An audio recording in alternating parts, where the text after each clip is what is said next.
having £100,000 really is a start, a catalyst to get people a bit more involved in Queen Square and to bring it up a little bit with inside the park and to allow some more events and a better feeling here really. So the main thing we're looking at doing at the moment, a few tree works to lift some of the crowns of the trees to let a bit more light in. We do have one tree we're looking at taking out in Queen Square, which will help with a little bit of visibility and security around the square. We're replacing the benches in here, we're tidying up the footpaths, we're relaying the lawns, and we'll give it what it's deserved for a very long time, that uplift, that facelift it needs to get other people thinking about how they might want to improve the area further. The terrible thing about the gardens here is, unlike when John Wood first built it, there weren't cars whizzing around it in those days. Is there any way we could return in any shape or form to the original spirit of the gardens? I would certainly love to. I think, you know, Queen Square is a shame. It's one of the biggest roundabouts in the city. We have a number of traffic movements which are just not needed to come around Queen Square.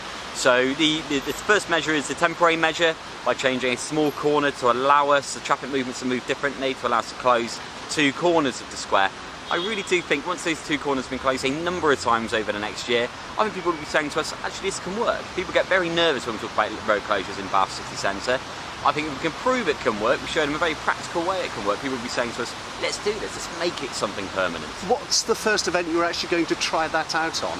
Well, we haven't got the first event decided yet. Funny enough, I'm meeting with the organisers of the Bath Balls competition later on this afternoon to talk about how they may want to be involved. So what I would quite like to do is to pick a number of events over the next calendar year where we say we're going to close it on these events, advertise it at once so people know it's happening, do the road closure notices at once so it saves a little bit of money for everyone who's involved. So I'm really hoping that over the summer we're going to have our first event. I think it could be the Bath Ball, but somebody else may approach us and say, we'd like to do it first, please. Have we actually got a Friends of Queen Square, and if not, why not? We haven't yet, but certainly with the money that we're putting in this year, a lot of people have come to us saying, you know what, I wouldn't mind being a bit more involved in Queen Square. We've been really fortunate with some of the businesses that have been involved, who work around the square.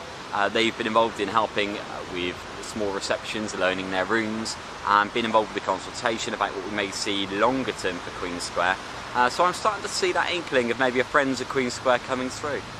Can we talk about one other park in Bath, and that's Sydney Gardens?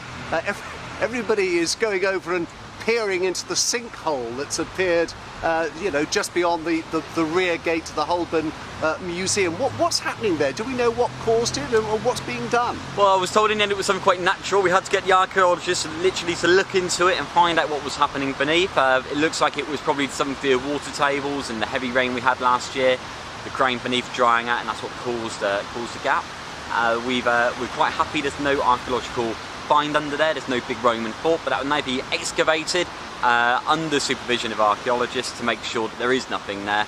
Once it's excavated to where we think the problem area is in total, we'll fill it back in, grass it all over, and we'll be happy. You have to remember, sinkholes in our park are not uncommon. Not too long ago in the Royal Victoria Park in front of the Royal Crescent's lawn, we had a sinkhole there a number of years back. And in Sydney Gardens, not too far away from the sinkhole that happened most recently, there was yet another. So, and I was quite intrigued to learn these are not uncommon things that happen in our parks.